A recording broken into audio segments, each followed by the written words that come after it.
Hey everybody, Jason Burmis here, and it's a battle of the billionaires. Oh no!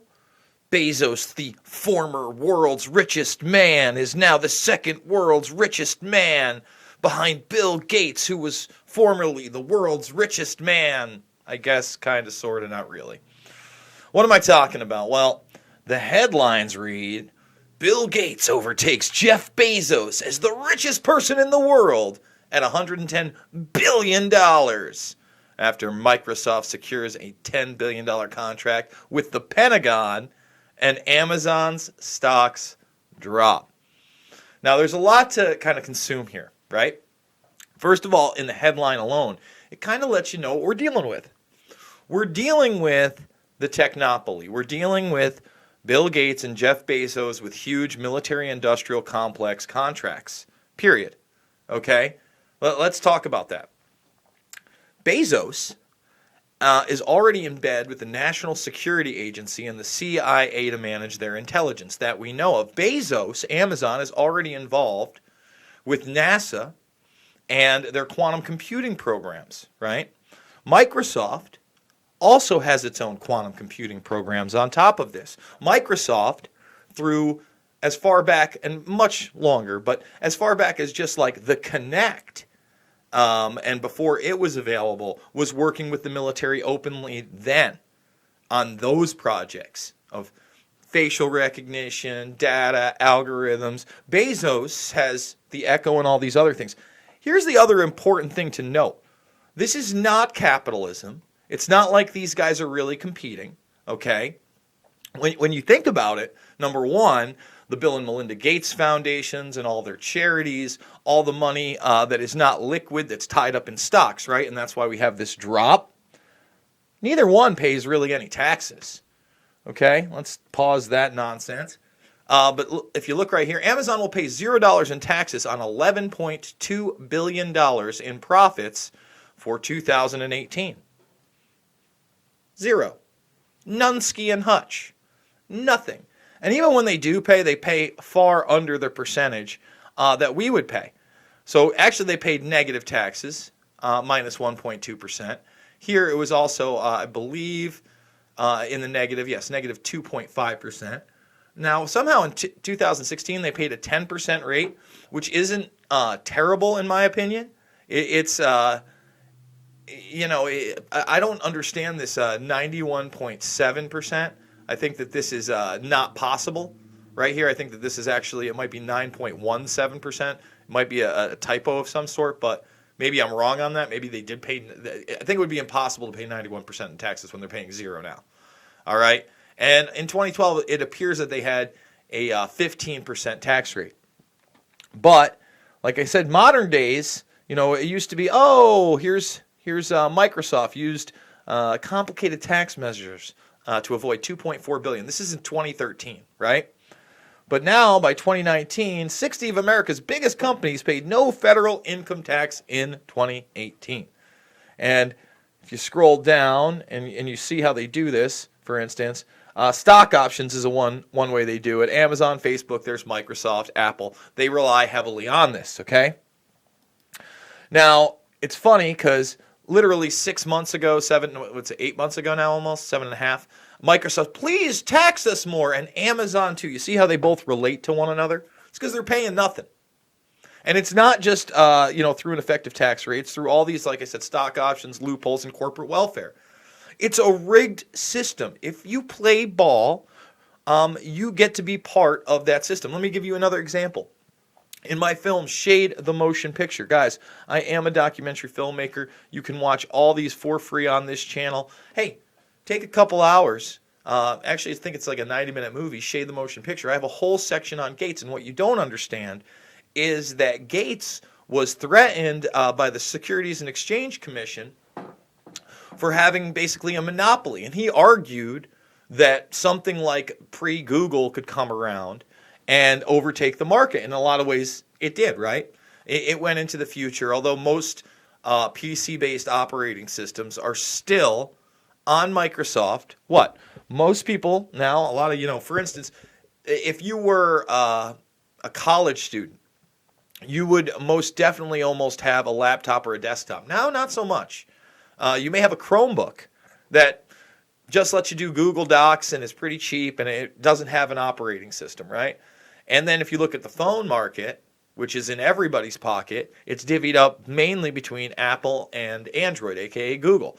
So in a lot of ways, it did overtake Gates and Microsoft. He was correct, but they could have broke them up. They didn't. Why? Well, he started joining their little globalist organizations. He joined the Council on Foreign Relations after being resistant to it. He started making these foundations like the Bill and Melinda Gates Foundation. He got involved in what? Geoengineering, bioengineering. Eugenics is another good word for it. All these charitable foundations, when you talk to a lot of the indigenous people, and you're like, no, these are not good things. They're experimenting on us. People are disappearing. Children are disappearing. And eventually that came out in the news. You know, that's in South America. He's done work all over the globe with that Bill and Melinda Gates Foundation. Please go watch Shade. There's an entire section that lays out just the things he was involved in pre-2012. And geoengineering, I mean, talking about knocking out hurricanes and controlling the weather. Talking about biologically engineered mosquitoes to stop malaria. You think I'm kidding about that? We do it live here, folks. So let's just type in Bill Gates malaria, and I guess a jar would be enough, right? And yeah, malaria and education. Oh, and he thought it was so cool to release a bunch of mosquitoes. GMO mosquitoes, genetically modified mosquitoes. Oh, it's great. It's great. We're just going to, rework nature to have vaccines in them to protect the populace. Meanwhile, he talks about population control openly. And really what that's all about. Again, you need to watch Shade the Motion Picture, especially my little section on Gates. Now, Bezos, although he might not talk as much about those types of things, population control, what's he involved? He's involved with his own space program, Blue Origin. And whenever we talk about space and rocket ships, it's shady AF. Shady AF. I did my Elon Musk exposed walk and talk last week. You can go check that out. But a guy like Bezos, who looks like a supervillain, is contracted with the Pentagon, the NSA, the CIA, has an Echo Dot in a ton of homes. Most people are signed up to Amazon Prime and using his service, right? You don't think that all of your data, your search data, and not only your search data for Amazon, it's not like you're just going on Amazon and they're getting that. No, they're getting the metadata from every little keystroke. And they're sharing that data. And then they're housing that data. And they're integrated so heavily into the system, into the national security state. The one that barely gets talked about. The one that you are punished if you publish documents on, aka what's happened to Julian Assange. And even when you have someone like a Snowden who is kind of suspect, right? James Corbett and I did a full report on that. Please go check it out. I know it's glitchy on YouTube. Guys, that's a YouTube thing. If you want to go check it out without any of the glitches, you can also go check it out on my Twitter feed. You just got to scroll down to the day it was released.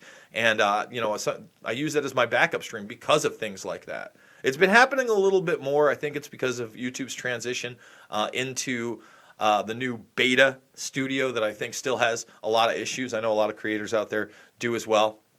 But wrapping this up, guys, my point is if their establishment and they're working, they're going to utilize Microsoft and Amazon to kind of internally play off of one another, right? Their quantum computing programs, their contracts with the Pentagon, the NSA, the CIA, these subdivisions, these agencies, right?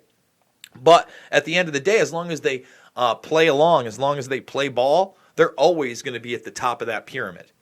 And Bezos scrapped his way up. He's one of those social climbers that did it and worked with that military-industrial complex.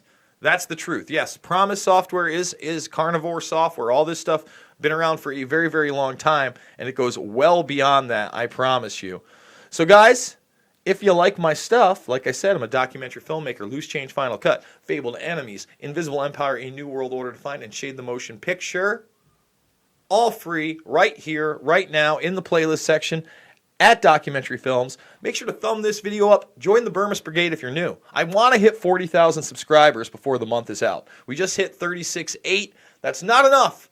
Get this out to your friends and family, man. That's how you help me if you can't help me financially.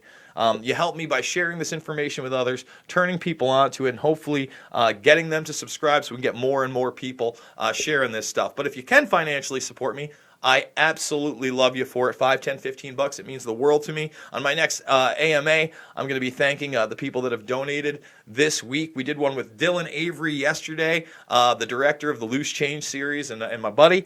Pretty good one, 90 minutes. A lot of different topics and a lot of fun. So if you're into that sort of thing, we also did that. And I'm going to be back today with a bunch of different videos, maybe even an update on the McGregor situation and so much more. Remember, guys, it's not about left and right, conservative, liberal, cucking, libtard nonsense. Okay? It's not. It's cuck you. I don't like any of it. I don't even like using those terminologies. SJW, da-da-da-da-da. No. It's about right and wrong. It's about our brothers and sisters, our friends and family, and the people around us, and trying to have a conversation about our differences in an intelligent manner where we can identify the true enemy, which is the predator class. I love you guys, and I'll see you on the flip side.